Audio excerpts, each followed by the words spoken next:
যাররা যাররা শস্যের দানা পরিমাণ কেউ ভালো আমল করলে এটাও ওজন হবে, যাররা যাররা পরিমাণ খারাপ আমল করলে এটাও ওজন দিবে একজন। তিনি কে? এবার একটা পরীক্ষা নিব সবাইকে আমি। বলেন তো কিয়ামতের দিন জান্নাতে যাওয়ার জন্য আমলনামা 100তে কত হলে আপনি পাস হবেন? 51। একজন বান্দার আমলনামাকে ওজন দেওয়া হবে। এদিকে দেখেন, ওজন দেওয়া হয়েছে, তো দেখছে যে এটাও 50, এটাও 50, এটাও 50, এটাও 50। জান্নাতে যাওয়ার জন্য আমল লাগে আর কয়টা? আরে यार बात तो करो मुझसे, কথা বলেন সবাই, কয়টা? একটা। তো সে বলবে নো টেনশন, আরে একটা আমল, আমার বাপ তো এখানেই আছে। হাসবেন না, এটা হাসির কথা না, এটা বড় ডেঞ্জারাস কথা। আব্বা আব্বা একটা আমল হলে আমি জান্নাতি হয়ে যাব, আব্বা একটা আমল দেন তো, আমি একটা আমল উঠে গেলে I will enter in the paradise, just give me on this, একটা আমল দেন। আব্বা বলবে তুমি কে? একদম হাসবেন না, এটা মোটেও হাসির কথা না। আব্বা বলবে এই তুই কে? তুই কই থেকে আসছিস এইখানে? যা, বের হয়ে যা, দুনিয়ায় তো আমার কোনো সন্তানই ছিল না, বের হয়ে যা। যুবকটা অবাক হয়ে যাবে, আব্বা আমাকে চিনল না? আচ্ছা ঠিক আছে, আমার মা আমাকে চিনবে। মা মায়ের কাছে আসবে, আম্মা, ও আম্মা একটা আমল দরকার, একটা আমল হলেই আমি জান্নাতি হয়ে যাব, একটা আমল দাও। মা বলবে তুমি কে? মান্নাংতা, তুমি কে? কই থেকে আসছো? কিসের মা? দুনিয়ায় তোমার কোনো সন্তান ছিল না, বের হয়ে যাও এখান থেকে, দূর হয়ে যাও। যুবকটার চোখ দিয়ে গলগল করে পানি বের হয়ে যাবে। বউ দিবে না, ভাই দিবে না, সন্তান কেউ দিবে না। সে হতাশ হয়ে যাবে, চোখের পানি ছেড়ে চুপ করে এভাবে কান্না করবে। হঠাৎ করে একজন যুবক আসবে, এসে বলছে যে ভাই তোমার কি হয়েছে, এত টেনশন কেন, কি হয়েছে? বলছে আরে ভাই আপনি জানতো, আপনার দ্বারা কাজ হবে না, আপনি যান। বলছে আরে ভাই বলেন না কি হয়েছে, আমি তো আপনার হেল্প করতেও পারি। বলছে আরে না, আব্বা আম্মাই আমাকে চেনে না, আপনি কোথাকার কে রে ভাই? বলছে ভাই বলেন না, সমস্যা কি? বলছে ভাই আসলে আমার জান্নাতে যাওয়ার জন্য জাস্ট একটা আমল লাগবে, একটা আমল হলেই আমি জান্নাতি, কিন্তু আমাকে কেউ দেয় নাই। তো ওই যুবক ভাই বলবে যে ভাই ঠিক আছে, একটা আমল লাগবে, তো ওই একটা আমল আজকে আমি আপনাকে দান করবো। জোরে পড়লেন না সবাই মিলে সুবহানাল্লাহ? ওই যুবকের চোখ তো কপালে, আরে কি কয়, डजंट मेक एनी सेंस, तुम्हारा दिमाग तो ठीक है मेरे दोस्त, एक अमल मेरे बाप ने नहीं दिया, माँ ने नहीं दिया, मेरे बेटे ने नहीं दिया, किसी ने नहीं दिया, तुम कौन होते हो एक अमल देने वाला? তুমি কে ভাই?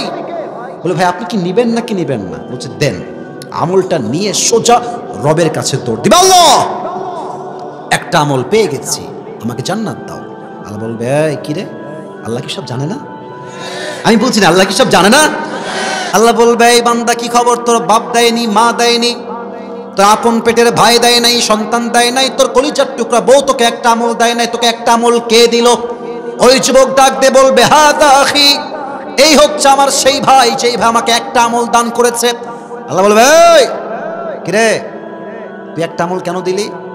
বলবে যে আল্লাহ আমার কাছে আছেই মাত্র একটা, আমি ওটা দিলেও জাহান্নামী, আমি না দিলেও জাহান্নামী, তো আমি ভাবলাম যে আমি আর এই একটা আমল দিয়ে কি করব, যদি একটা আমল দিয়ে আমার ভাইয়ের কোনো উপকার হয় হোক না, আমি আল্লাহ দান করে দিচ্ছি আমার ভাইকে। আল্লাহ ও আচ্ছা, তুমি আমার চাইতে বেশি দয়াময় হতে চাও, তুমি আমার চাইতে বেশি মায়াময় হতে চাও? নো নো, অসম্ভব।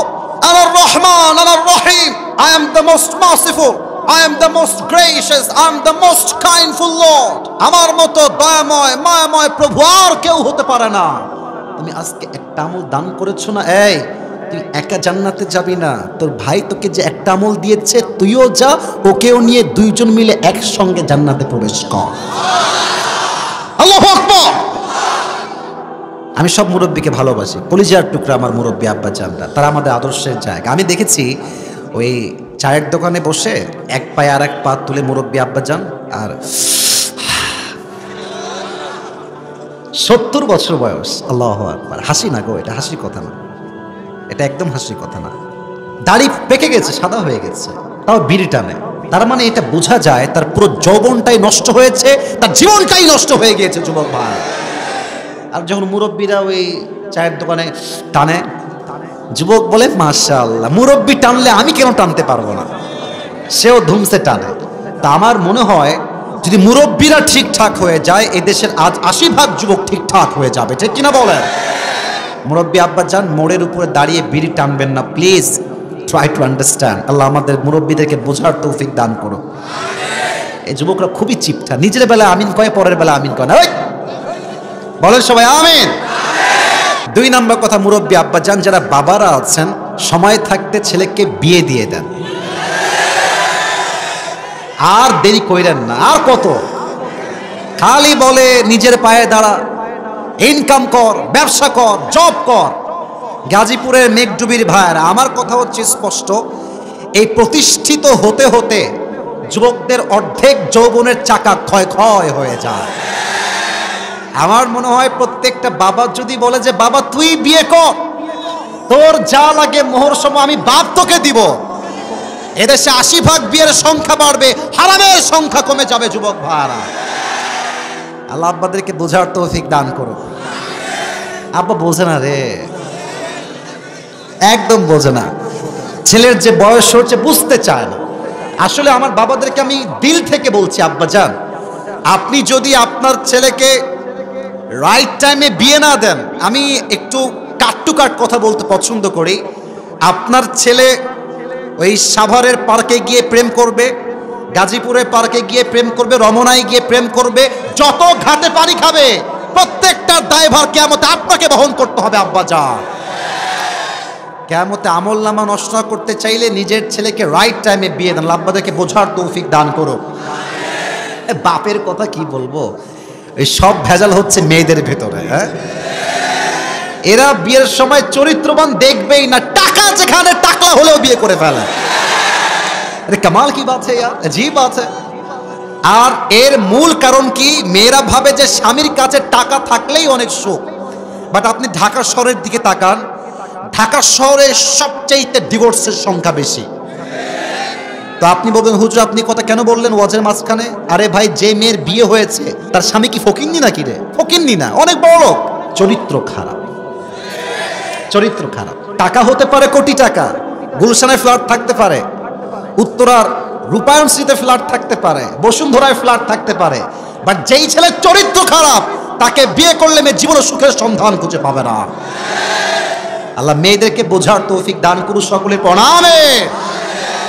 2 নম্বর কথা বলতে চাই আমি আমার কলিজার টুকরা যুবক ভাইদের কিনে। যুবক ভাইয়ের একটা কাশি দাও, লিল্লাহি তাকবীর।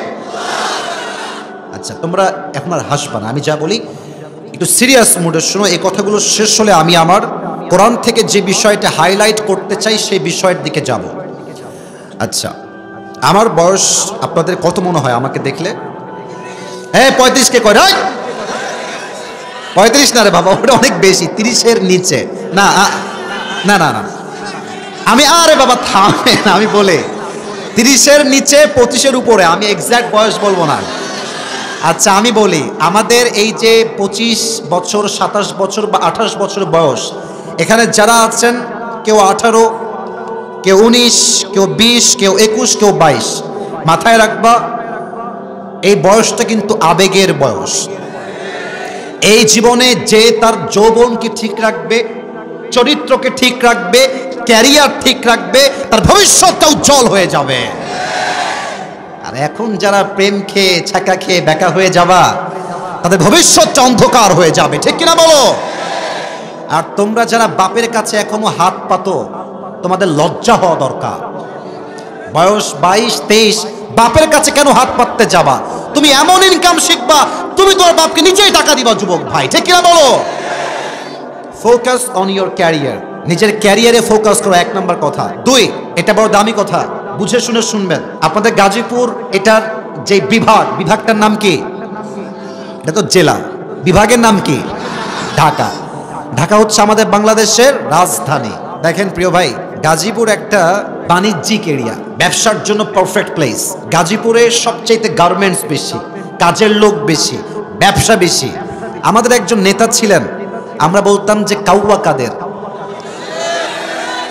নাম শুনছেন না আপনারা সবাই? সে কোথায়? বিদেশে।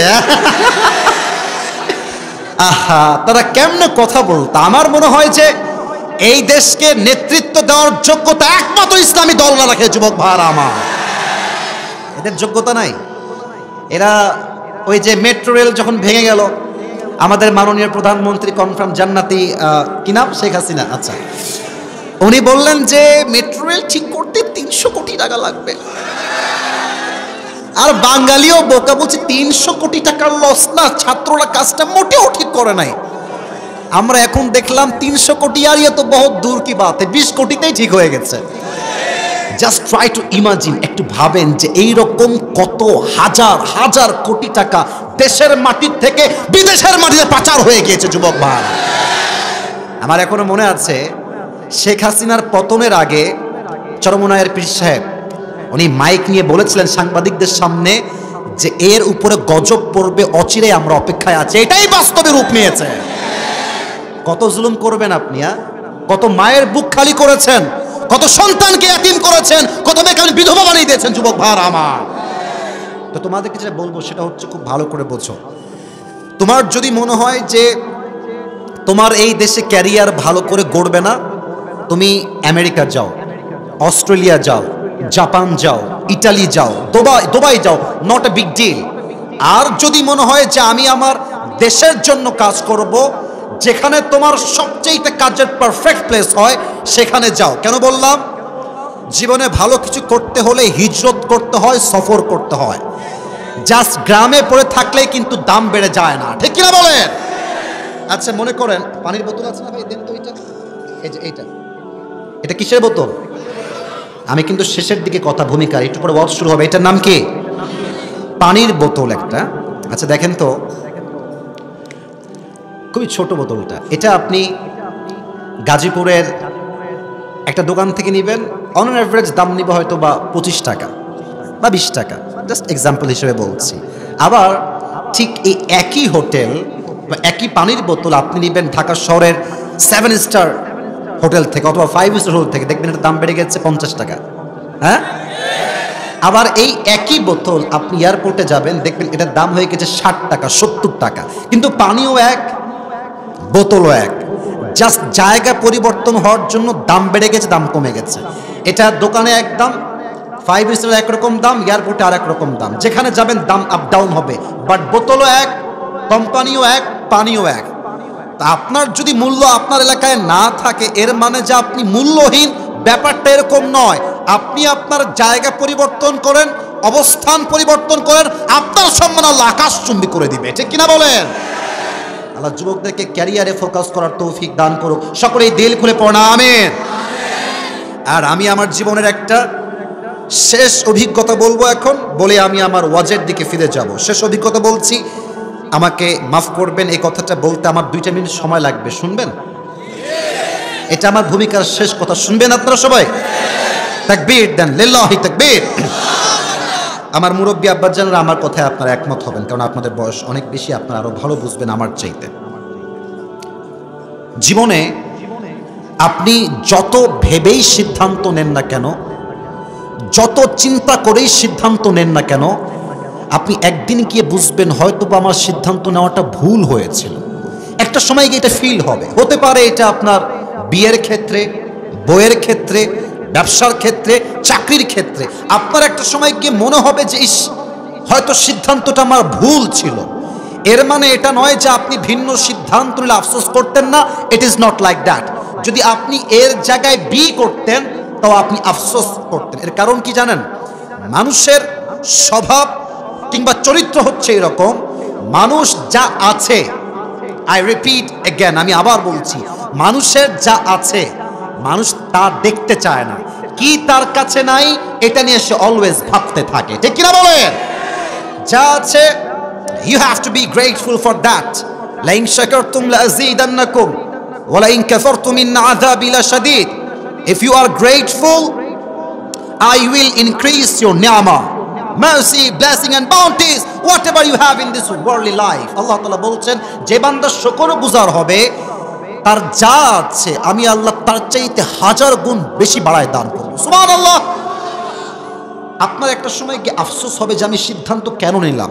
তো অনেকে আফসোস করছেন যে কেন সায়েন্স নেই নাই, কেন আর্ট নিলাম, কেন ব্যবসা আগে শুরু করলাম না, কেন আমি এই মেয়েকে বিয়ে করলাম, কেন আমি এই বউকে সিলেক্ট করলাম আমার বউ হিসেবে, আমি তো ভুল করেছি।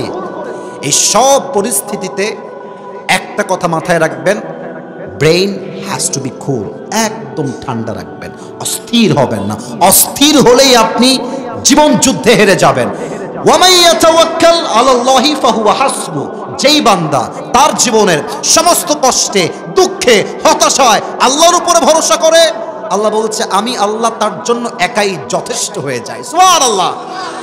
সেদিন আমি একজন বড় ব্যক্তিত্ব পাকিস্তানের, তার একটা বক্তব্য শুনছিলাম, নাম হচ্ছে ইমরান খান। নাম শুনছেন না? আর ইমরান খান নাম তো সবাই শুনেছি আমরা। আগে ছিলেন ক্রিকেটার, পরে হয়েছেন প্রাইম মিনিস্টার। আপনি বোঝেন তার শক্তি কত বেশি, তার স্বপ্ন কত বড়।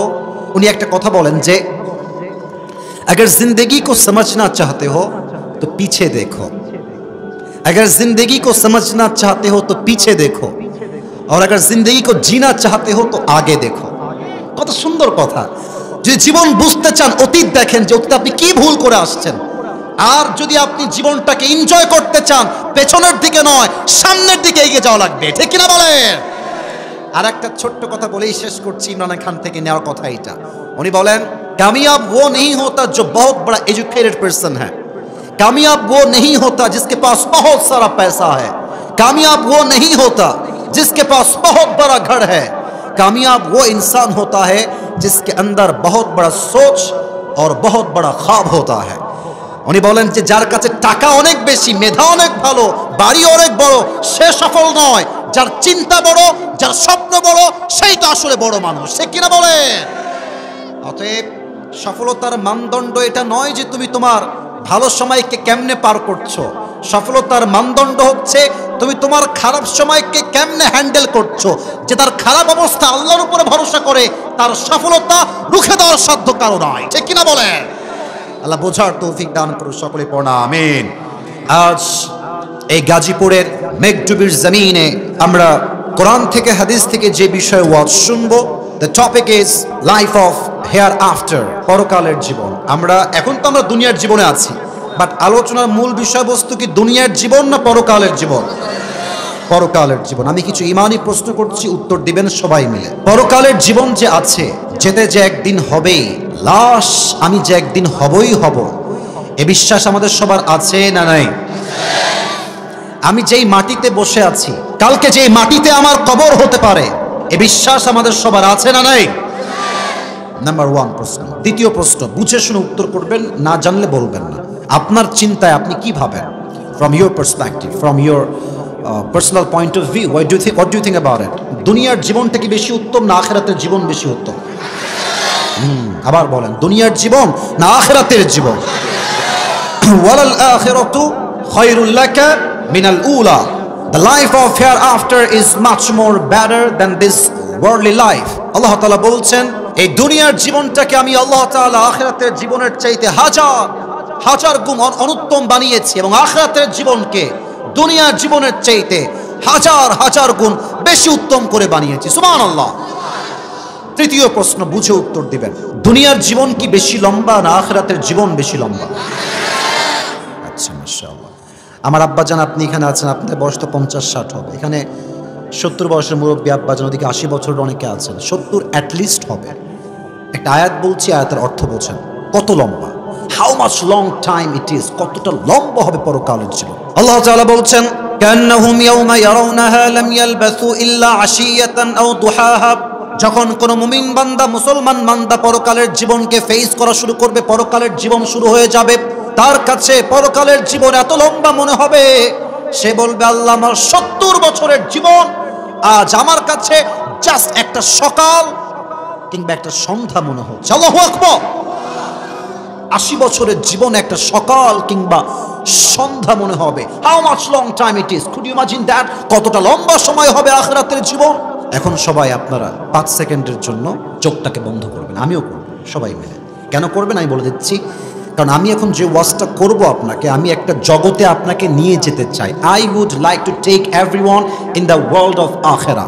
আখিরাতের জীবনে আপনাদেরকে সবাইকে নিয়ে যেতে চাই আয়াতের মাধ্যমে, হাদিসের মাধ্যমে। আমি আমার চশমা খুলছি, আমি আমার চোখ বন্ধ করব, কেউ বেঈমানি করবেন না, সবাই চোখ বন্ধ রাখবেন। 5 আমি গুনবো, 5 গুণা শেষ হলে then you will open your eyes, then চোখ খুলবেন, তার আগে নয়। সবাই চোখ বন্ধ করেন। 1 2 3 4, 5 চোখ খোলেন। আমরা এখন আছি গাজীপুরের মেঘডুবির একটা ছোট্ট মাঠে। যুবক, মুরব্বী, মা বোন অনেকেই আমার সাথে আছেন, আমার কথা শুনছেন। আজ রাত বাজে 11টা বেজে পার। কাল যখন সকাল হবে, যে স্কুলে পড়ে সে স্কুলে যাবে, যে কলেজে পড়ে সে কলেজে যাবে, যে একজন ব্যবসায়ী he will go to his own work place, সে তার ব্যবসার জায়গায় ফিরে যাবে, যে চাকরিজীবী সে চাকরির জায়গায় ফিরে যাবে। গাজীপুরের একটা চৌরাস্তা আছে এবং চৌরাস্তা পার হলে বিশাল বিশ্ব রোড আছে না নাই? আচ্ছা বলেন তো, বাইপাস রোড, একটা কথাও ডামবাম করে শুনবেন না, একদম দিলের কান খাড়া করেন। বাইপাস রোড যেখানে হানিফ বাস যায়, দেশ ট্রাভেলস যায়, গ্রামীণ যায়, ন্যাশনাল যায়, এই যে বাইপাস রোডগুলো গাজীপুরের ভাইরা বুঝে বলবেন, বাইপাস রোডের যে গাড়িগুলো চলাচল করে এর স্পিড কি কম হয় না অনেক বেশি হয়? অনেক বেশি হয়। 100, 110, 120 পর্যন্ত মাঝে মাঝে ড্রাইভাররা বাসের পাওয়ার উঠায় ফেলে, একদম 120 পর্যন্ত ঠেকায় ফেলে। তো আপনি যাচ্ছেন কালকে সকালবেলা ঢাকার দিকে, ঢাকায় কিছু কাজ আছে আপনার, তো আপনি গাজীপুর চৌরাস্তায় উঠে গেছেন, উঠে বাইক নিয়ে অথবা সিএনজিতে চড়ে অথবা কারে চড়ে যাচ্ছেন, you are going to Dhaka, the destination is Dhaka, যাবেন ঢাকায়।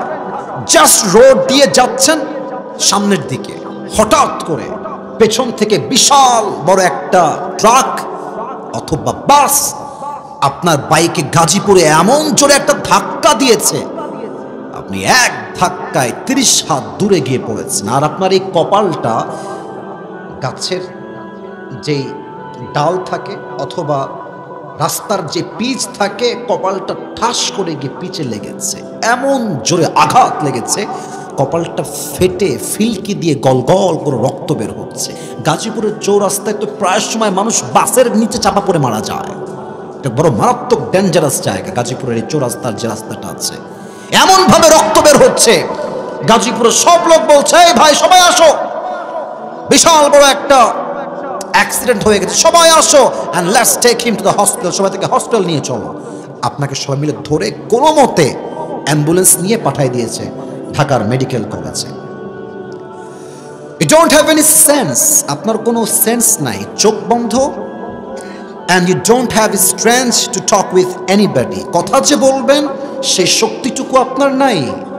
24 ঘন্টা you are totally and completely senseless, কোনো জ্ঞান নাই আপনার। 24 ঘন্টা পর আপনি জ্ঞানে ফিরে আসছেন, চোখটা হালকা করে খুলেছেন, আমি কোথায় আসলাম, কোথায় ছিলাম কিচ্ছু দেখা যায় না, আবজাব যা মনে হয়। হঠাৎ করে দেখছেন যেই ঘরে আপনি শুয়ে আছেন এই ঘরে চতুর্পাশের রং হচ্ছে সাদা, বিছানার চাদর হচ্ছে সাদা, বালিশের কভার হচ্ছে সাদা, আর সামনে বিশাল বড় একটা গ্লাস রাখা আছে, ওখানে লেখা আছে রুমটার নাম হচ্ছে আইসিইউ। আইসিইউ এটা কোন রুম জানেন? যেই রুমে মানুষকে লাস্ট স্টেজে নেওয়া হয়। আপনারা আশা করছি বুঝছেন আমার কথা। মানুষজন আর বাঁচবেই না, লাস্ট ট্রাই, জীবনের শেষ মুহূর্ত, তখন তাকে সেই রুমে নেওয়া হয় লাস্ট ট্রাই করার জন্য। আপনার টনক নড়ে গেছে, আয় হায় আমি তো গাজীপুরে ছিলাম, আমি আইসিইউতে আসলাম কেমন করে? বুঝে ফেলবেন হায়াতের সময় বুঝি ফুরিয়ে গেছে, আমার হায়াত বুঝি শেষ হয়ে গেছে।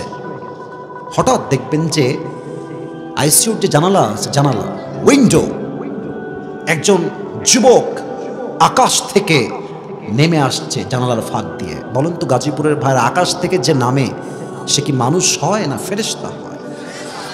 ভাবছেন যে এই ফেরেশতা কে, নাম কি তার? মাথায় আসছে প্রত্যেকটা মানুষের রূহ কবজ হওয়ার পূর্বে একজন ফেরেশতা আসবে, ইসমুহু মালাকুল মউত। মাথায় হুশ ফিরে আসছে। কিন্তু এই সময় এসে আমাদের মাঝে দুইটা কোয়ালিটি হয়ে যাবে, দুইটা ধরন। এক, আবারও বলছি, মৃত্যুর সময় মানুষের মাঝে অবস্থান হবে দুই রকম, এক হচ্ছে নামাজি আর এক হচ্ছে বেনামাজি। নামাজির মরণ একরকম, নামাজির পরকাল একরকম, বেনামাজির মরণ বেনামাজির পরকাল আর এক রকম। প্রথমে নামাজিরটা বলছি, এদিকে তাকান, চোখে চোখ রাখেন। নামাজি বান্দার সামনে যখন মালাকুল মউত আসবে, তার দেহের জামা হবে সাদা কালার, তার চেহারায় চাপদাড়ি থাকবে, লম্বা চাপদাড়ি, আর তার চেহারা হবে ধবধবে সাদা। যুবক এসেই বলবে, এই নামাজি বান্দা ইয়া আইয়াতুহান নাফসুল মুতমাইন্না উখরুজি ইলা মাগফিরাতিল্লাহি ওয়া রিজওয়ানিহি, এই প্রশান্ত আত্মা, নো টেনশন, কোনো টেনশন নাই, কোনো চিন্তা নাই, আসো, বের হয়ে আসো, আল্লাহর জান্নাত তোমার অপেক্ষায় আছে। না সুবহানাল্লাহ জোরে হয় নাই, পড়েন ইলা মাগফিরাতিল্লাহি ওয়া রিজওয়ানিহি, আল্লাহর জান্নাত, আল্লাহর ক্ষমা, আল্লাহর সন্তুষ্টি তোমার জন্য অপেক্ষায় আছে, তুমি বের হয়ে আসো। সুবহানাল্লাহ। নামাজি বান্দার রূহ কত দামি হবে। আল্লাহর হাবিব বলেছেন, কাফাম মিন নাকফানিল জান্নাহ ওয়া হানুত মিন হানুতিল জান্নাহ, নামাজি বান্দার রূহকে নেওয়ার জন্য, রিসিভ করার জন্য আল্লাহ তাআলা জান্নাত থেকে একটা লাল রেশমি রুমালের কাপড় দুনিয়াতে পাঠাবেন। ফেরেশতা রূহটা কবজ করবে, সুন্দর করে লাল রুমালের কাপড়ে প্যাকেট করবে, এরপরে এটা নিয়ে ইল্লিয়িন তথা আপনার রূহকে জান্নাতের ঠিকানায় সে ফেরেশতা পৌঁছে দিবে। সুবহানাল্লাহ। This is the death of people, those who perform the salah. এটা হচ্ছে নামাজি বান্দার মরণ। এবার আসেন বেনামাজি বান্দার মরণ কেমন হবে। হায় হায়, আজকে অনেকে এশার নামাজটা পড়েন নাই। আরেকটা কথা বলবো, রাগ করবেন না, এখান থেকে ওয়াজ শুনে অনেকেই বাসায় যাবে, ফজরের নামাজটাও পড়বে না, রাগ করবেন না, এরকম লোক এখানেই আছে। এখানে এরকম লোক অনেকেই আছে যারা প্রতি সপ্তাহে জাস্ট জুমার দিন আসে, বাকি দিন এদেরকে হারিকেন দিয়েও খুঁজে পাওয়া যায় না।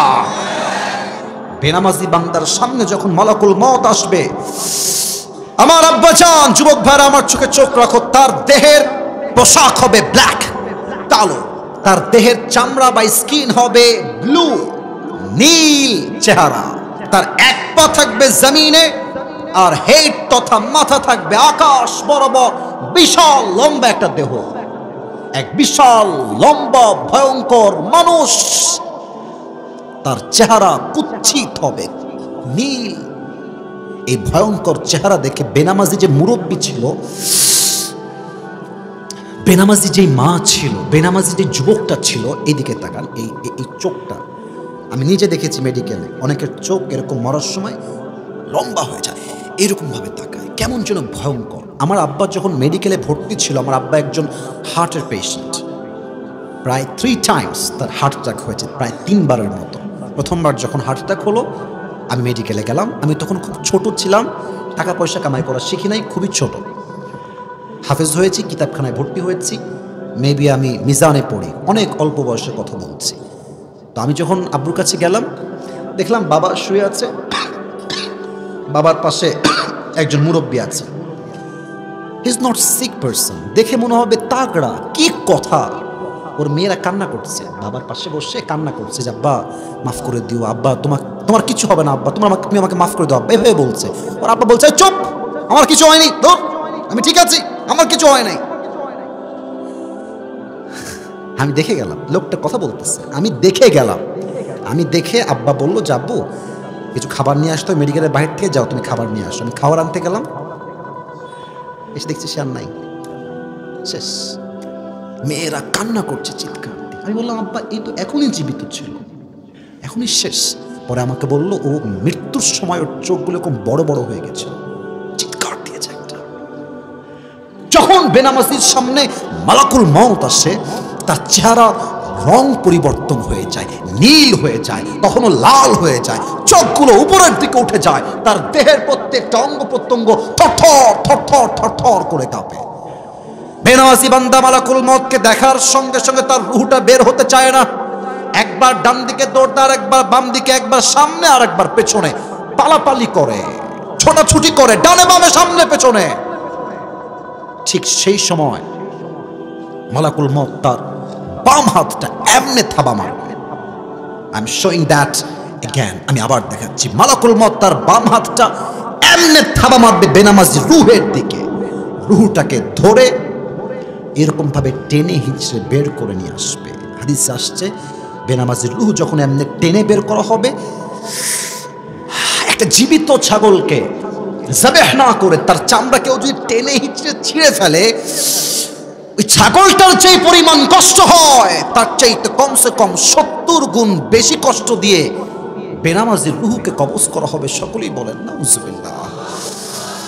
আমার তো নিজেরই দেহ কাঁপতেছে। আমি নামাজ পড়ি আলহামদুলিল্লাহ, আমি ছোট্টবেলার থেকেই নামাজ পড়ি, তবুও বেনামাজির কথাগুলো শুনলে, হাদিসগুলো শুনলে আমার দেহে একটা কম্পন তৈরি হয়ে যায়। এই হাদিসগুলো শুনেও যদি কেউ নামাজ না পড়তে চায়, বুঝতে হবে ওর ঈমান দূর হয়ে গিয়েছে। যুবক ভাইরা, রূহ বের করা হবে, ব্যাস শুরু হয়ে গেল কবরের জীবন। একটা প্রশ্ন করতে চাই, কবরের প্রশ্ন হবে মোট কয়টা বলুন তো? 4টা। মাশাআল্লাহ, বাচ্চা মানুষ বলে ফেলেছে। ও হয়তো না বুঝেই বলেছে, বা যা বলেছে রাইট বলেছে। মূলত কবরের প্রশ্ন হবে 4টা। এদিকে তাকান, আমি বলছি, আপনারা বলবেন উত্তর কি হবে। প্রথম প্রশ্ন হবে মার রব্বুক, হু ইজ ইওর লর্ড? আমাদের রব কে? আল্লাহর নামটা তো আসতে বললেন গাজীপুরের ভাইরা। আমাদের রব কে? আল্লাহ আমার রব, আল্লাহ আমার রব। দমে দমে তনু মনে তারি অনুভব। সুবহানাল্লাহ পড়ুন সবাই। তোমার দুনিয়াতে আমি যেদিকে তাকাই, অথই নিয়ামতে ডুবে আছি সবাই। পাখপাখালির কণ্ঠে শুনি তাসবিহ কল রব, তাসবিহ কল রব। আল্লাহ আমার রব, দমে দমে তনু মনে তারি অনুভব। রবকে Number 1 question. And the second question you will be asked about is Man Nabiyyuk? Who is your prophet? Ata'rifu hadha ar-rajul? Do you know who is this person? তুমি কি জানো এই ব্যক্তির নাম কি? যাদের জীবনে সুন্নাহ ছিল, সে বলবে হাযা নাবিয়ুনা মুহাম্মাদুর রাসূলুল্লাহ সাল্লাল্লাহু আলাইহি ওয়াসাল্লাম। তবে সবাই কিন্তু জবাব দিতে পারবে না, সবাই পারবে না। আচ্ছা, আমার চেহারাতে তাকান তো একবার, মিকডুবির ভাইয়েরা। আমি যেটা হাত দিয়ে ধরে আছি এটার নাম কি? হুজুর ভাইয়েরা আগেই বুঝে গেছেন, দাড়ি। হুজুর ভাইয়েরা চুপ থাকবেন, যুবকরা তোমরা বলো, যারা জেনারেল ব্যাকগ্রাউন্ড থেকে আসছো, আমাকে দাড়ি রেখে কি আনস্মার্ট লাগতেছে? এত আসতে বললা কেন তোমরা? আমাকে আনস্মার্ট লাগতেছে? আমাকে এই চাপ দাড়ি রেখে খ্যাত লাগতেছে? আনকোয়ালিফাইড লাগতেছে? আমি তো বিশ্বাস করি যে দাড়ি রাখে সে কাপুরুষের সন্তান নয়, সে বীর পুরুষের সন্তান।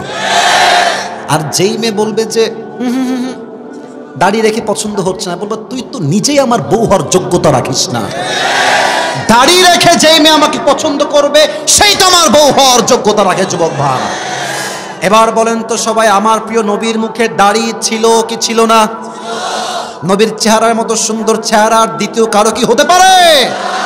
চাঁদের চেয়ে সুন্দর তুমি, নবী আমার কমলিওয়ালা। দো জাহানের বাদশাহ তুমি, প্যারা নবী সাল্লে আলা। দো জাহানের বাদশাহ তুমি, প্যারা নবী সাল্লে আলা। চাঁদের চেয়ে সুন্দর তুমি, নবী আমার কমলিওয়ালা। সুবহানাল্লাহ পড়েন। চাঁদের মতো চেহারা তার সুন্দর ছিল, তার মুখেও দাড়ি ছিল। অতএব বুঝতে হবে, যেই মেয়েদের দাড়ি নিয়ে সমস্যা, ওর চরিত্রের সমস্যা, ওর রুচিতে সমস্যা। যুবক ভাইরা, দাড়িওয়ালা পছন্দ হবে কেন? গাঞ্জাখোর পছন্দ হবে তো তোমাদের? হ্যাঁ, দাড়িওয়ালা দেখলে বলে না খ্যাত, বা গাঞ্জাখোর, ওয়াও। এই মেয়েদের রুচি নয়, চরিত্রের সমস্যা। যুবক ভাইরা, আল্লাহ এদেরকে হেদায়েত দান করুক। প্রণামে। 3 নাম্বার প্রশ্ন হবে ওয়ামা দীনুক, তোমার ধর্মের নাম কি? আমাদের ধর্মের নাম কি? ইসলামকে ধর্ম হিসেবে আমরা সবাই খুশি না বেজার? সকলেই পড়েন আলহামদুলিল্লাহ। 3টা প্রশ্ন শেষ। 4 নাম্বার প্রশ্ন, ফেরেশতা বলবে মাশাআল্লাহ, 3টার উত্তর শেষ। এবার 4 নাম্বার উত্তর দাও। ওয়ামা ইলমুক, তুমি এতগুলো উত্তর শিখেছো কই থেকে, জেনেছো কই থেকে, সোর্স কি, কোন কিতাব থেকে জেনেছো? আমরা বলবো যে কিতাব থেকে আমরা জেনেছি, কিতাবটার নাম আল কোরআন। বলেন সবাই, কিতাবটার নাম কি? এই 4টা উত্তর দেওয়ার সাথে সাথেই আল্লাহ বলবেন, এই ফেরেশতা, আর কোনো ডিস্টার্ব করবি না, এক্ষুনি আমার বান্দার জন্য কবরটাকে 70 গজ প্রশস্ত করে দে, তার কবরের সঙ্গে জান্নাতের দরজা খুলে দে। সুবহানাল্লাহ। কবরে মোট প্রশ্ন হবে 4টা। এবার আসুন, এই যে পরকালের জীবন নিয়ে আমরা কথা বলেছিলাম শুরুতে, এই পরকালের জীবনটা হচ্ছে মোট 3 ভাগে বিভক্ত। এটা হচ্ছে আমার ওয়াজের একটা মেইন পয়েন্ট, যা টুপিটা পেতে চাও এটাকে ভালো করে বুঝে নাও। আর একটা কথা, আমি উঠেছি ঠিক 10:30টার সময়, এখন বাজে 11:25। আমি চাই 12টা পর্যন্ত আজকে ওয়াজ হবে। আপনারা কি রাজি আছেন? ইনশাআল্লাহ। আর হ্যাঁ, আমরা সবাই বসে আছি, 2-1 জন লোক উঠবে ইটস ভেরি সিম্পল, কারণ সবাই তো ওয়াজ শুনতে আসে না, কিছু লোক বক্তার চেহারা দেখার জন্য মাহফিলে আসে। হ্যাঁ, তো দু একজন উঠে গেলে আমি বেশি কিছু বললাম না, এই জন্য যে যাদের কপাল ভালো তারা আজকের মাহফিলে দোয়া করেই বাসায় ফিরে যাবে, ঠিক কিনা বলেন? পরকালের জীবন তিনটা ভাগ, বুঝে না, এটা সারা জীবন কাজে দিবে আপনার। এক, if you believe in life of hereafter, then you must have to believe in the day of resurrection. যে পরকালে বিশ্বাস করে সে পুনরুত্থান দিবসে বিশ্বাস করে। কাফেররা বলে যে এই মুহাম্মদ, আস্তাগফিরুল্লাহ নাউযুবিল্লাহ, এমনি ডাকে, এই মুহাম্মদ তুই যে বলিস তোর রব বলছে যে মরার পরে আবার জীবন দিবে, তো আমার বাপ তো কবে মরলো, ফিরে আসে না কেন? নাউযুবিল্লাহ বলবেন না? তারা বলে যে মরে গেলে জীবন শেষ, খাও পিও মौज मस्ती করো, নো টেনশন, টু ফুর্তি, this life is the end of life, এটাই আমাদের শেষ জীবন। বাট মুমিনের বিশ্বাস এই জীবনটা আসল জীবন নয়, পরকালের জীবনটাই হচ্ছে আসল জীবন, ঠিক কিনা? ভালো করে বুঝবেন, কাফেরদের কথা মরে গেলে মানুষ শেষ আর বেঁচে আসবেন, আল্লাহ জবাব দিচ্ছেন। আচ্ছা বলেন তো, এই যে আপনাদের মাহফিলটা হচ্ছে, এই যে উপরে যে প্যান্ডেলটা আছে, এই যে কাপড়গুলো দেখেন তো, এখানে কি দেওয়া আছে? বাঁশ। বলেন সবাই কি? আচ্ছা বাঁশ যদি খুলে ফেলি এটা কি থাকবে না পড়ে যাবে? আচ্ছা বলেন, এর উপরে বিশাল উপরে ওইটার নাম কি? আকাশ। বলেন সবাই নাম কি? বুঝে বলেন তো, আকাশটা যে আছে কোনো খুঁটি লাগছে? বাঁশ লাগছে? এটাকে খুঁটিবিহীন বাঁশবিহীন এভাবেই রেখে দিয়েছে একজন, তিনি কে? আল্লাহ বলছে, এই কাফের, আনতুম আশাদ্দু খালকান আমিস সামাউ বানাহা, তোর কি মনে হয় এই মানুষ সৃষ্টি করা কি বেশি কঠিন নাকি আকাশ সৃষ্টি করা বেশি কঠিন? আকাশ তো বিশাল লম্বা, বিশাল উঁচু। আমি যদি এই আকাশকে খুঁটিবিহীন দাঁড় করিয়ে রাখতে পারি, আমি আল্লাহ চাইলে মৃত্যুর পরে আবার জীবন দিতে পারি কি পারি না? বুঝি নাই, পারি কি পারি না? অতএব এক নাম্বার বিশ্বাস যে আল্লাহ আমাকে আবার জীবিত করবেন, এই জীবনটা আমার আসল জীবন নয়, আবার আমাকে জীবিত হওয়া লাগবে কিয়ামতের দিনে। দুই, if you believe in life of hereafter, then you must have to believe in the day of judgment, in the day of accountability, হিসাব দিবস। প্রত্যেকটা মানুষকে প্রত্যেকটা আমলের হিসাব নিবে একজন। আওয়াজ দিয়ে বলেন সবাই, তিনি কে? আপনাদের টিনের বাসা কার আছে? টিনের বাসা, টিনের বাসা আছে কারো? টিনের বাসা? ভাই আপনার টিনের বাসা আছে, ওদিকে আরো অনেকজনের আছে। আচ্ছা তোমরা দেখবা ভাইয়ারা, যুবক ভাইয়ারা, ওই ফজরের পরে টিনের বাসা দেখবা ছোট্ট ছোট ফুটা থাকে, ছোট্ট ছোট্ট ফুটা। দেখবা যখন সূর্য ওঠে দিনের বেলা, কিছু আলো ওই ফুটার থেকে ঘরে প্রবেশ করে, আর দেখবা ওই ফুটার যে আলোটা আসছে, ঠিক ওই ছোট্ট ফুটার যে আলোটা আছে, ওই ছোট্ট আলোর মাঝে কিছু ধূলি কণা দেখা যায়, যায় না? বুঝেন নাই? যায় না? আচ্ছা আপনি যদি ওই ধূলিকণাকে হাত দিয়ে ধরতে চান, ধরা যায়? ধরা যায়? আপনি যতই ধরবেন দেখবেন যে কিছুই নাই। এটা হচ্ছে যাররা, এটাই হচ্ছে যাররা। আল্লাহ তাআলা বলছেন, ফামান ইয়ামাল মিসকালা যাররাতিন খায়রান ইয়ারা ওয়া মান ইয়ামাল মিসকালা যাররাতিন শাররান ইয়ারা। If anyone has done an atom size of good, he will see it. If anyone has done atom size of bad, he will see it. যাররা যাররা শস্যের দানা পরিমাণ কেউ ভালো আমল করলে এটাও ওজন হবে, যাররা যাররা পরিমাণ খারাপ আমল করলে এটাও ওজন দিবে একজন, তিনি কে? এবার একটা পরীক্ষা নিব সবাইকে আমি। বলেন তো কিয়ামতের দিন জান্নাতে যাওয়ার জন্য আমলনামা 100তে কত হলে আপনি পাস হবেন? 51, 51। বলেন সবাই 50, 51। আচ্ছা একজন বান্দার আমলনামাকে ওজন দেওয়া হবে, এদিকে দেখেন ওজন দেওয়া হয়েছে, তো দেখছে যে এটাও 50, এটাও 50, এটাও 50, এটাও 50। জান্নাতে যাওয়ার জন্য আমল লাগে আর কয়টা? আরে यार बात तो करो मुझसे, কথা বলেন সবাই, কয়টা? একটা। তো সে বলবে নো টেনশন, আরে একটা আমল, আর বাপ তো এখানেই আছে। হাসবেন না, এটা হাসির কথা না, এটা বড় ডেঞ্জারাস কথা। আব্বা আব্বা একটা আমল হলে আমি জান্নাতি হয়ে যাব, আব্বা একটা আমল দেন তো, আমি একটা আমল উঠে গেলে I will enter in the paradise, just give me on this, একটা আমল দেন। আব্বা বলবে তুমি কে? একদম হাসবেন না, এটা মোটেও হাসির কথা না। আব্বা বলবে এই তুই কে? তুই কই থেকে আসছিস এখানে? যা বের হয়ে যা। দুনিয়ায় তো আমার কোনো সন্তানই ছিল না, বের হয়ে যা। যুবকটা অবাক হয়ে যাবে, আব্বা আমাকে চিনল না? আচ্ছা ঠিক আছে, আমার মা আমাকে চিনবে, মা চিনবে, মায়ের কাছে আসবে। আম্মা, ও আম্মা, একটা আমল দরকার, একটা আমল হলেই আমি জান্নাতি হয়ে যাব, একটা আমল দরকার। মা বলবে তুমি কে? মান আনতা, তুমি কে, কই থেকে আসছো, কিসের মা? দুনিয়ায় তোমার কোনো সন্তান ছিল না, বের হয়ে যাও এখান থেকে, দূর হয়ে যাও। যুবকটার চোখ দিয়ে গলগল করে পানি বের হয়ে যাবে। বউ দিবে না, ভাই দিবে না, সন্তান কেউ দিবে না। সে হতাশ হয়ে যাবে, চোখের পানি ছেড়ে চুপ করে এভাবে কান্না করবে। হঠাৎ করে একজন যুবক আসবে, এসে বলছে যে ভাই তোমার কি হয়েছে, এত টেনশন কেন, কি হয়েছে? বলছে আরে ভাই আপনি জানতো, আপনার দ্বারা কাজ হবে না, আপনি যান। বলছে আরে ভাই বলেন না কি হয়েছে, আমি তো আপনার হেল্প করতেও পারি। বলছে আরে না, আব্বা আম্মাই আমাকে চেনে না, আপনি কোথাকার কে রে ভাই? বলছে ভাই বলেন না, সমস্যা কি? বলছে ভাই আসলে আমার জান্নাতে যাওয়ার জন্য জাস্ট একটা আমল লাগবে, একটা আমল হলেই আমি জান্নাতি, কিন্তু আমাকে কেউ দেয় নাই। তো ওই যুবক ভাই বলবে যে ভাই ঠিক আছে, একটা আমল লাগবে, তো ওই একটা আমল আজকে আমি আপনাকে দান করবো। জোরে পড়লেন না সবাই মিলে সুবহানাল্লাহ?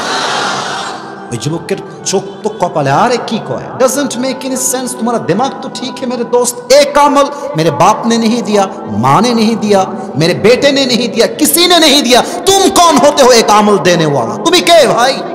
বলে ভাই আপনি কি নিবেন না, কি নিবেন না? বলছে দেন। আমলটা নিয়ে সোজা রবের কাছে দৌড় দিবে, আল্লাহ একটা আমল পেয়ে গেছি, আমাকে জান্নাত দাও। আল্লাহ বলবে এই কি রে, আল্লাহ কি সব জানে না? আমি বলছি না, আল্লাহ কি সব জানে না? আল্লাহ বলবে এই বান্দা কি খবর, তোর বাপ দেয়নি, মা দেয়নি, তোর আপন পেটের ভাই দেয় নাই, সন্তান দেয় নাই, তোর কলিজার টুকরা বউ তোকে একটা আমল দেয় নাই, তোকে একটা আমল কে দিল? ওই যুবক ডাক দিয়ে বলবে হাদা আখি, এই হচ্ছে আমার সেই ভাই, যেই ভাই আমাকে একটা আমল দান করেছে। আল্লাহ বলবে এই কি রে, তুই একটা আমল কেন দিলি? বলবে যে আল্লাহ আমার কাছে আছেই মাত্র একটা, আমি ওটা দিলেও জাহান্নামী, আমি না দিলেও জাহান্নামী, তো আমি ভাবলাম যে আমি আর এই একটা আমল দিয়ে কি করবো, যদি একটা আমল দিয়ে আমার ভাইয়ের কোনো উপকার হয় হোক না, আমি আল্লাহ দান করে দিয়েছি আমার ভাইকে। আল্লাহ ও আচ্ছা, তুমি আমার চাইতে বেশি দয়াময় হতে চাও, তুমি আমার চাইতে বেশি মায়াময় হতে চাও? নো নো, অসম্ভব। আল্লাহর রহমান, আল্লাহর রহিম, I am the most merciful, I am the most gracious, I am the most kindful Lord, আমার মতো দয়াময় মায়াময় প্রভু আর কেউ হতে পারে না। তুমি আজকে একটা আমল দান করেছো না, এই তুই একা জান্নাতে যাবি না, তোর ভাই তোকে যে একটা আমল দিয়েছে তুইও যা, ওকেও নিয়ে দুইজন মিলে একসঙ্গে জান্নাতে প্রবেশ কর। আল্লাহু আকবার। আচ্ছা, আর একজন বান্দা দাঁড়াবে কিয়ামতের দিন, এটা একটু ডেঞ্জারাস সিচুয়েশন, উঠবে নামবে। এই আমার ডান হাত দেখেন, ডান আমল নাম कभी नीचे जाता है तो कभी ऊपर जाता है, एक बार नीचे আপস ডাউন, নামে উঠে। ওর জীবন যদি দুনিয়ার হতো ও হার্ট অ্যাটাক করে মরে যেত জায়গাতে, একবার উঠে একবার নামে। ব্যাপারটা কি? হঠাৎ করে দেখবে তার আমল নামা উপরের দিকে উঠে এভাবেই থেকে গেছে, জিতে গেছে। সে বলবে আয় হায় হায়, আমার কোন আমল আমাকে আজকে বাঁচাই দিল রে? গায়েব থেকে আওয়াজ আসবে, আরে ভাই তোমার উত্তম চরিত্র আজ তোমাকে জাহান্নামের কাতার থেকে জান্নাতি মানুষের কাতারে দাঁড় করিয়ে দিয়েছে। উত্তম চরিত্র। আপনি ভাবেন নামাজ পড়াই ইসলাম, আপনি ভাবেন যাকাত দেওয়াই ইসলাম, আপনি ভাবেন টুপি পড়লেই ইসলাম, আপনি ভাবেন দাড়ি রাখলেই ইসলাম। না, ইসলাম মানে দাড়ি, টুপি, হজ, যাকাত আর নামাজ নয়। ইসলাম মানে হচ্ছে সবচেয়ে উত্তম চরিত্রের নাম গাজীপুরের ভাড়া। উত্তম চরিত্র হওয়া লাগবে। তবে হ্যাঁ, আউয়ালু মা ইউহাসাবু বিহিল আবদু ইয়াউমাল কিয়ামাতি আস-সালাহ, কিয়ামতের কঠিন দিনে প্রথম হিসাব প্রত্যেকটা মানুষের নেওয়া হবে একটা বিষয়। বলেন তো সবাই বিষয়টার নাম কি? জোরে বলেন সবাই, নাম কি? নামাজ, নামাজ, নামাজ। মিজানুর রহমান আজহারের একজন নানা ছিলেন, তার নাম হচ্ছে গোলাম সরওয়ার সাইদি হুজুর। আমার মতোই চশমা, আমার চাইতে দেখতে আরো স্মার্ট লাগে, বয়স বেশি, দেখতে আরো সুন্দর আমার চাইতে। দাড়িগুলো কি সুন্দর চাপ দাড়ি। মাহফিল কম করতেন, জুমার খুতবা বেশি দিতেন। করোনা ভাইরাসের সময় উনি কিছু কথা বলে যুবকদের হৃদয়ে জায়গা করে নিয়েছিলেন। উনি একটা কথা যেটা আমাকে টাচ করেছে, ওনার কথাটা, আমি যুবক হিসেবে আমার লাইফে একটা চেঞ্জিং আসছে। উনি খুব কান্নার সুরে বলতেন যে নামাজ নাই যার, ইমান নাই তার।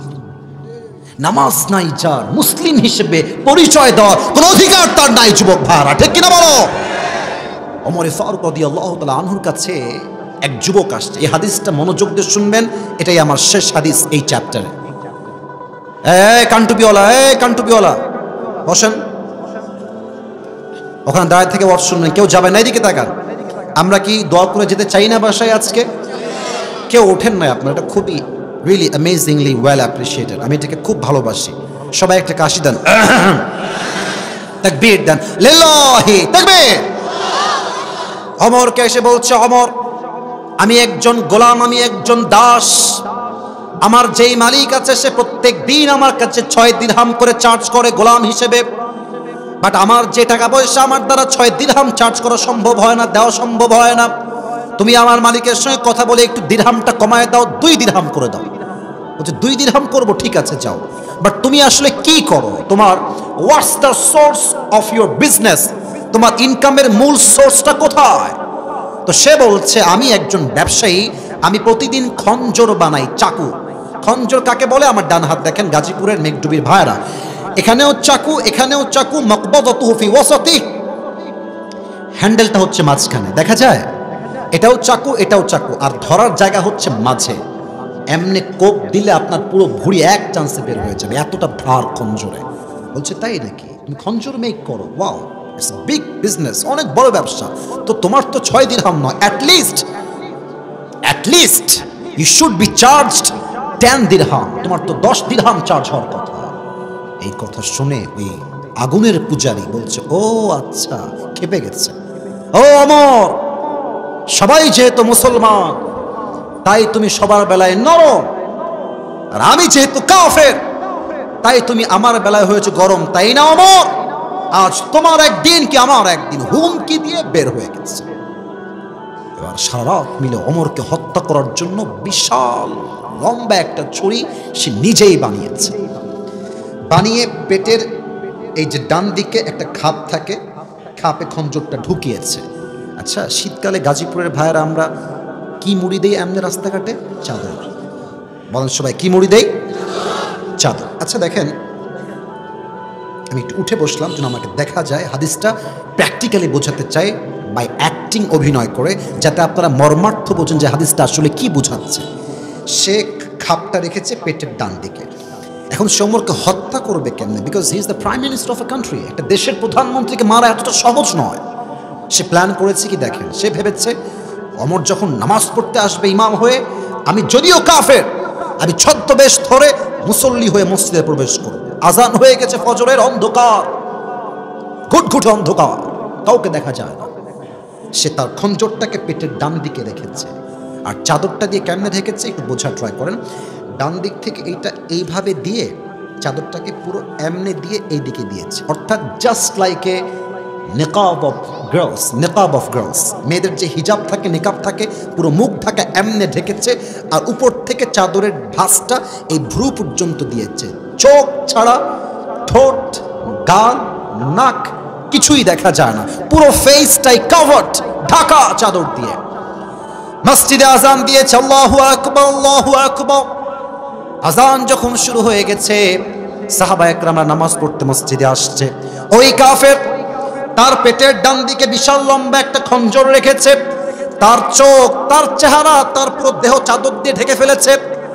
ওমর এসে বলছে, সফু সুফুফাকুম, কাতার সোজা করো, কাঁধে কাঁধ মিলিয়ে দাঁড়াও, আল্লাহু আকবার। দাঁড়িয়েছেন নামাজে। যতটুকু দেখা যায়, আমার চেহারা কেউ দেখবেন না, আমার পেটে দেখেন। আমি যে 2 হাত বেঁধেছি আমার সানার জন্য, আমাকে কেউ দেখবেন না, আমার পেটে যে 2 হাত বেঁধেছি। হাদিসটা বুঝতে চাইলে লুক অ্যাট মাই বেলি সাইড, আমার পেটের দিকে তাকান। 2 হাত বেঁধেছি, যতটুকু দেখা যায় দেখেন। পেটে 2 হাত বেঁধে সানা পড়েছেন, কেরাত পড়েছেন, অ্যান্ড দেন যখন সূরা ফাতিহা পড়ে কেরাত পড়ে আল্লাহু আকবার রুকুতে গেছেন।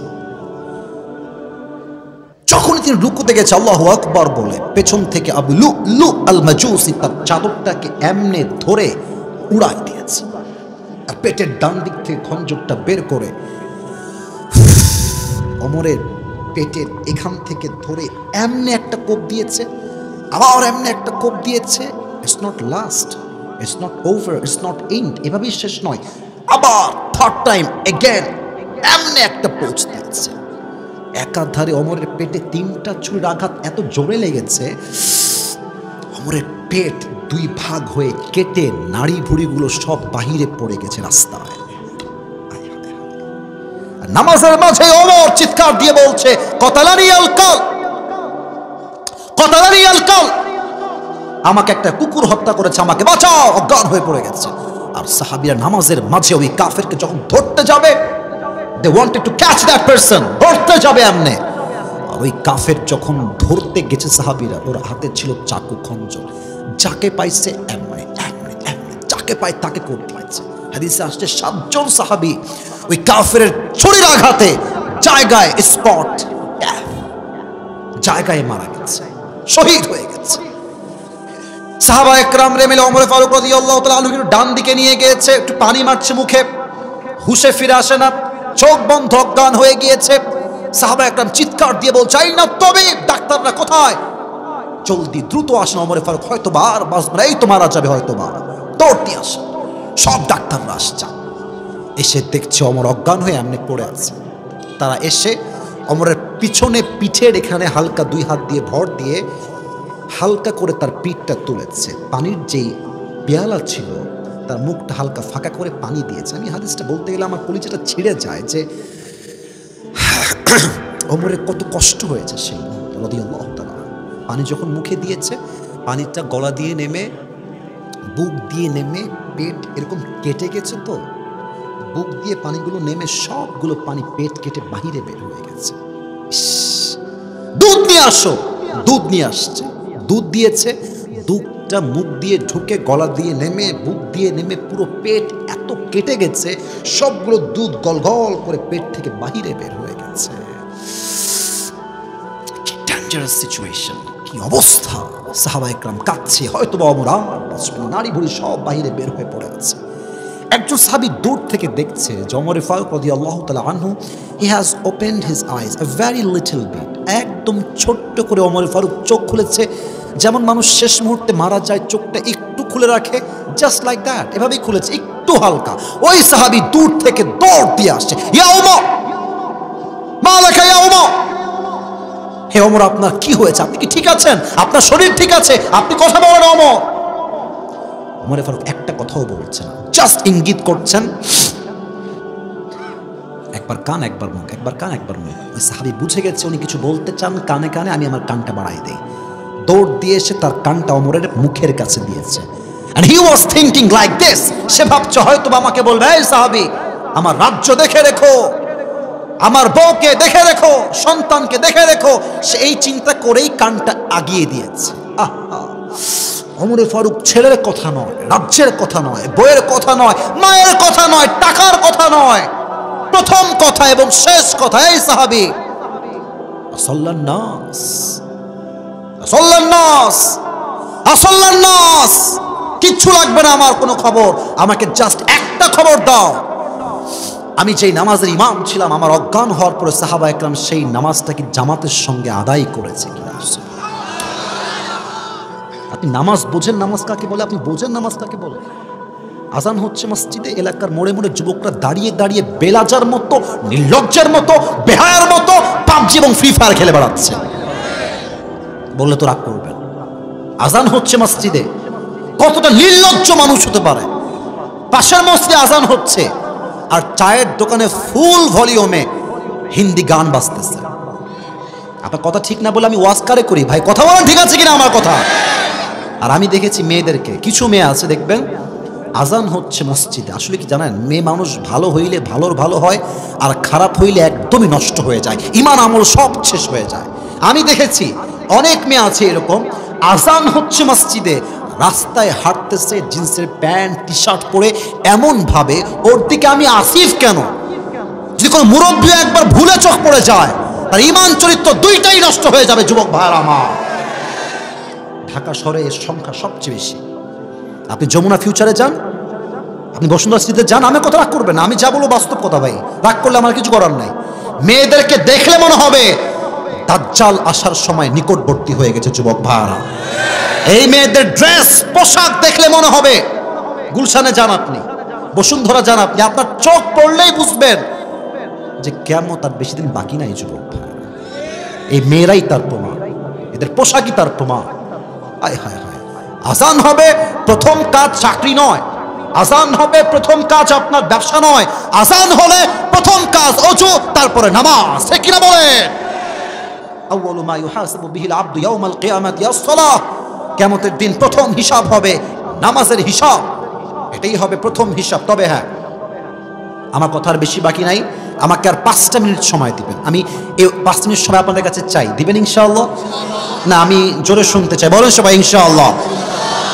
কিয়ামতের দিন 2 ধরনের মেয়ে সবচেয়ে বেশি জাহান্নামে যাবে। যুবক ভাইরা নোট করো, লিখে রাখো যদি পারো, টুপি পাওয়ার সময় কাজে আসবে। কিয়ামতের দিবসে, হিসাব দিবসে 2 ধরনের মেয়ে সবচেয়ে বেশি জাহান্নামে যাবে। এক, তাকফুরনাল আশির, যেই মেয়ে কথায় কথায় স্বামীকে খোঁটা দেয় সে নিঃসন্দেহে জাহান্নামী মেয়ে। ঠিক কিনা বলে? আজকালকার মেয়েদের চাহিদা যে এত বেশি। আমার অমুকের বান্ধবী আছে, তো আমার বান্ধবীর স্বামী তাকে আইফোন 16 প্রো ম্যাক্স দিয়েছে। আসলে ঠিক বললে হবে না, বুঝতে হবে আসলে উদ্দেশ্য গল্প শোনানো নয়। তুমি আমাকে দিবা না? তুমি কি আমাকে দিবা না? জান, আমার বান্ধবী আইফোন 16 প্রো ম্যাক্স পেয়ে তুমি আমাকে দিবা না? আরে বিবাহিত মেয়ে তো বহুত দূরের কথা, আজকালকার আনম্যারিড মেয়ে চাহিদার রুচি এত খারাপ, এই আইফোন 16 প্রো ম্যাক্স পাওয়ার জন্য কক্সবাজার পর্যন্ত এরা চলে যায়। আল্লাহ এদেরকে হেদায়েত দান করুক, না আমিন। যেই মেয়ে স্বামীর নাশুকরি করবে আল্লাহর জান্নাত তার জন্য হারাম হয়ে যাবে। ঠিক কিনা বলে? খালি স্বামী আসলে গল্প শোনায়, আমার অমুকের বান্ধবী স্বামী অনেক ভালোবাসে, ঢাকার গুলশানে থাকে, ঢাকার বসুন্ধরায় থাকে, ঢাকার উত্তরায় থাকে। এই বান্ধবী, তোর সমস্যা কি? হ্যাঁ, তোমার কথা হবে ক্রিস্টাল ক্লিয়ার কথা। তোমার যদি এখানে সংসার করতে মন চায় করো, আর যদি করতে না মনে চায় আসসালামু আলাইকুম।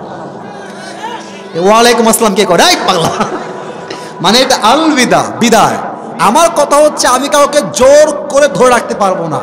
যে তার স্বামীর সঙ্গে খুশি হতে পারে না, শুকরিয়া আদায় করতে পারে না, তার কোথাও সংসার টিকে না। ঠিক কিনা বলেন? তাকফুরনাল আশির 1 নাম্বার। 2 নাম্বার, সেই মেয়েরা বেশি জাহান্নামে যাবে শেষ জামানায়। এমন কিছু মেয়ে বের হবে যারা পোশাক পরবে, জামা পরবে, বাট জামা পরেও তাদেরকে মনে হবে তারা উলঙ্গ হয়ে রাস্তা দিয়ে হাঁটছে।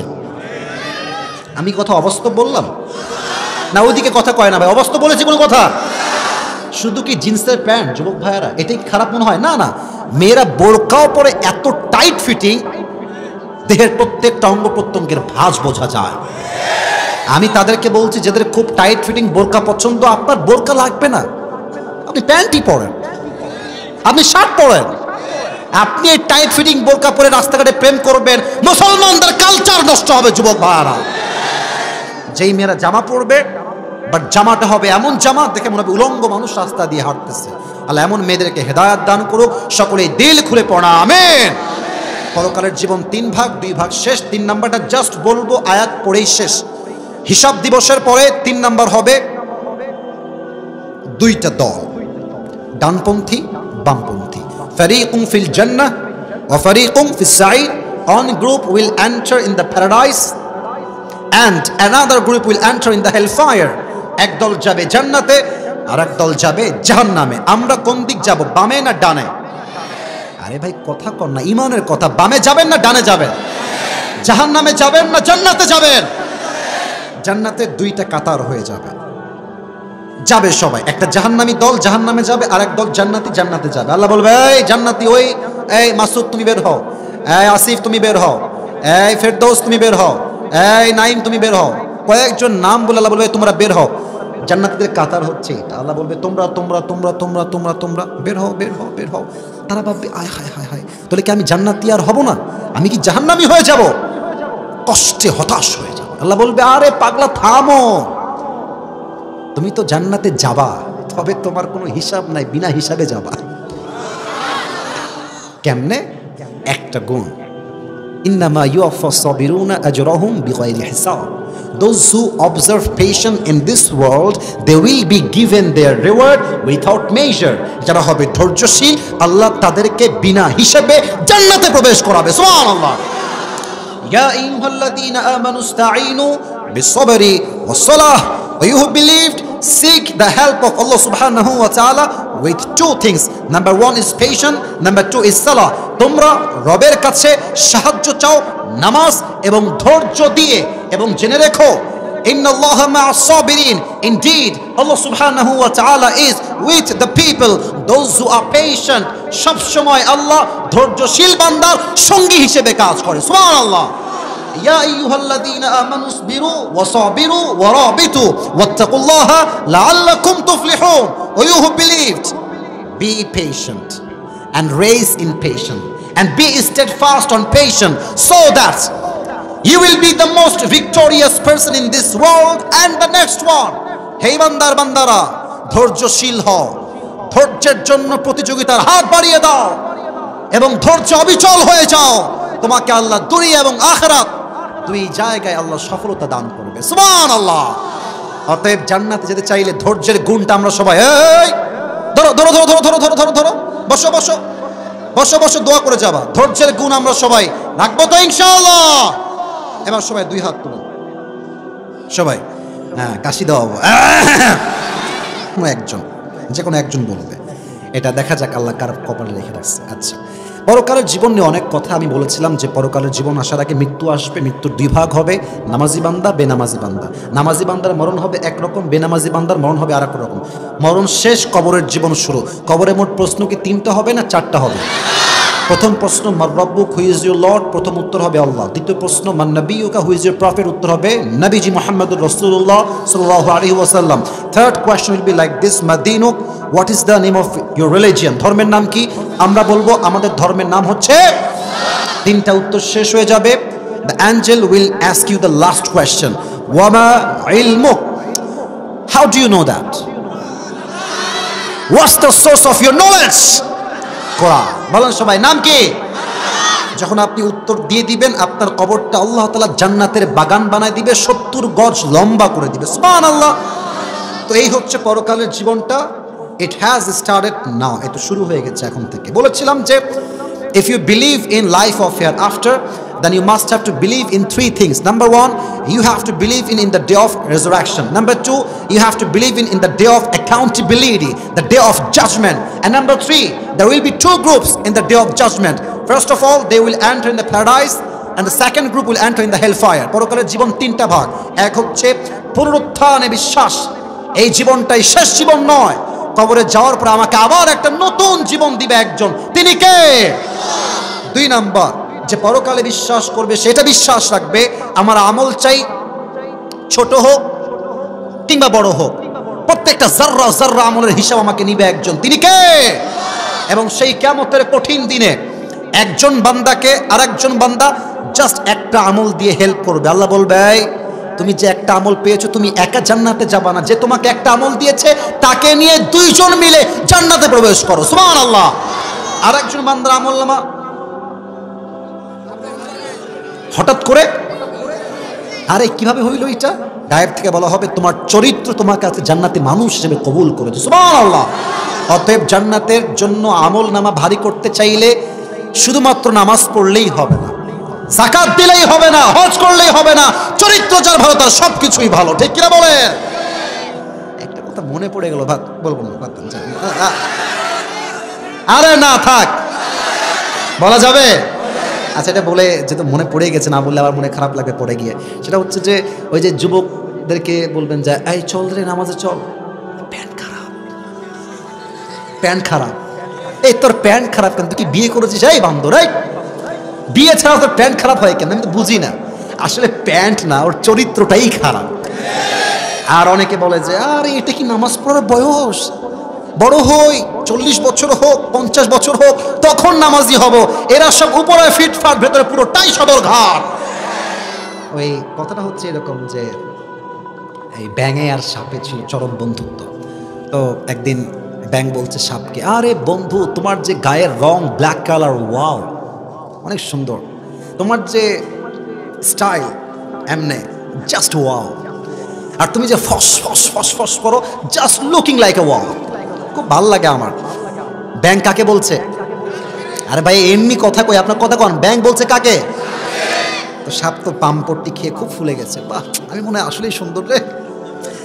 তো ব্যাং সুযোগ বুঝে বলছে, বন্ধু সবই ঠিকঠাক, তবে একটা বিষয় ভালো লাগে না, তোমার ঠিক করা দরকার বলে আমি মনে করি। সাপ বলছে, কি গো বন্ধু, এটা আবার কি গো? বলছে, তোমার চেহারাও সুন্দর, গায়ের রঙও সুন্দর, স্টাইলও সুন্দর, ফসও সুন্দর, বাট বন্ধু যখন তুমি রাস্তা দিয়ে হাঁটো তিরিং বিরিং করে হাঁটো, এই তিরিং বিরিংটা ভাল লাগে না। তো সাপ বলছে, বেয়াদব, এত বড় সাহস, তুই আমার বদনাম করিস? এমনি ফস করে উঠেছে, শালাকে ধর, ব্যাংকে ধর, এমনি ফস করে উঠেছে। আর ব্যাংক বলছে, ওরে বাবা, এত প্রশংসা করলাম গায়ে লাগলো না, একটা বদনাম করলাম গায়ে লেগে গেল। বন্ধু তুমি তো লোক সুবিধার না, লাভ দিয়েছে পুকুরের মধ্যে পড়ছে, পুকুরে লাভ, একদম পুকুরে গিয়ে পড়ে ব্যাংক ডুবে গেছে নিচে। আর এই যে সাপ ফস করে উঠেছে, এমনি পাশে ছিল একটা রাখাল, বলছে, কে রে? ফসফস করলো, দৌড় দিয়ে আসছে দেখার জন্য, দেখছে মাশাআল্লাহ সাপ মামা এমনি আছে। আর রাখালের হাতে ছিল বিশাল বড় একটা লাঠি, সেও বিসমিল্লাহ বলে ওখানেই শুরু করে দিয়েছে।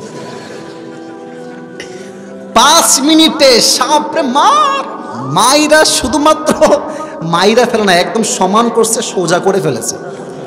এখন 2 ঘন্টা পর ব্যাং বলছে, কি রে বন্ধু কথা কয় না কেন, ফসফস শব্দ গেল কোথায়? ব্যাং লাফ দিয়ে উঠছে উপরে, বন্ধু কোথায়? দেখছে বন্ধু সোজা হয়ে পড়ে আছে। কিরে বন্ধু আমার সোজা হইল কেমনে? বন্ধু আমার তিরিং বিরিং ছিল যে। কাছে গিয়ে দেখছে বন্ধু আর জিন্দা নাই, বন্ধু ময়রা ফেনা মেনা সব বের হয়ে গেছে, সব বিষ বের হয়ে গেছে। ব্যাং এসে বলছে, বন্ধু সেই সোজা হইলেন, তবে ফেনা থাকতে আর সোজা হইতে পারলেন না, ফেনা বের হয়ে সোজা হইলেন না। তো তোমরা একদিন ভালো হবা, বাট যৌবনের জ্বালা বড় জ্বালা, যৌবনের জ্বালা যুবককে ফজরের সময় ঘুম থেকে উঠতে দেয় না, ঠিক কিনা বলে?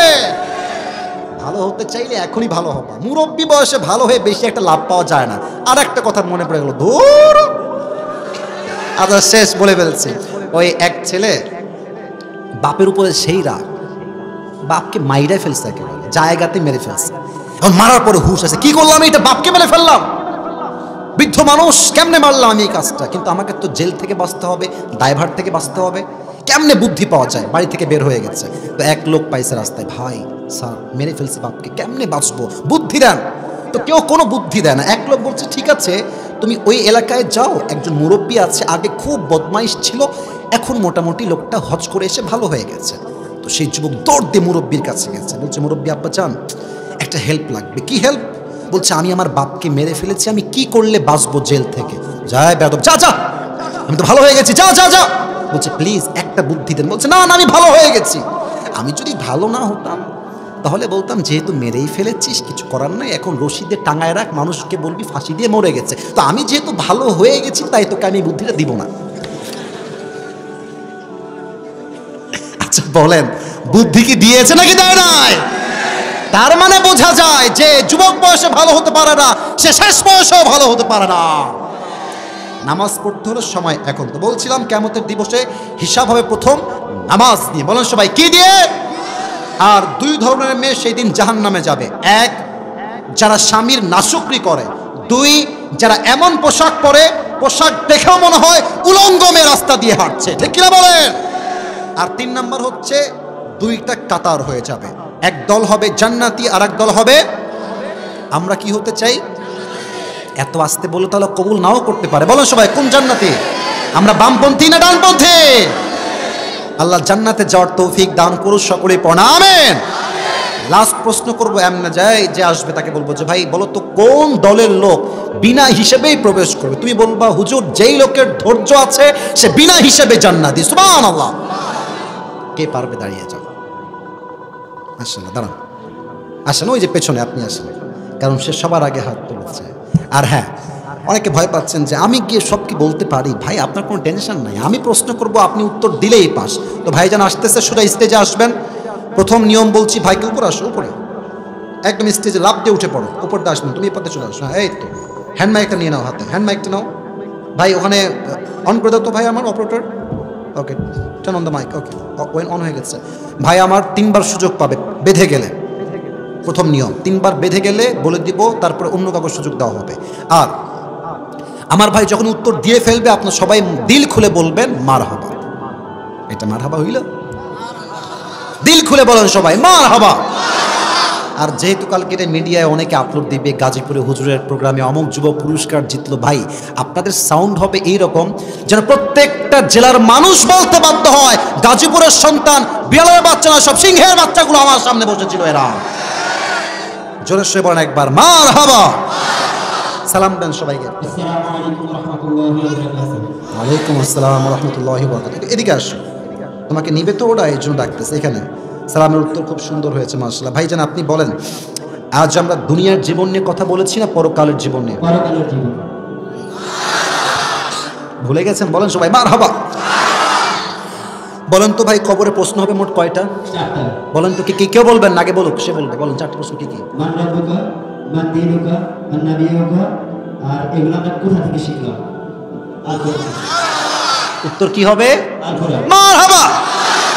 আচ্ছা, তুমি আরবিতে বলেছো, একটু কারেকশন করে দেই, এটা মান দিনুকা নয়, মান ইসমে মৌসুল। এটা হুজুরটা আমাদের ভালো বুঝবেন, আমার চেয়ে তারা ভালো জানবে। এটা মান বলবো না, হচ্ছে মা দিন, ঠিক আছে?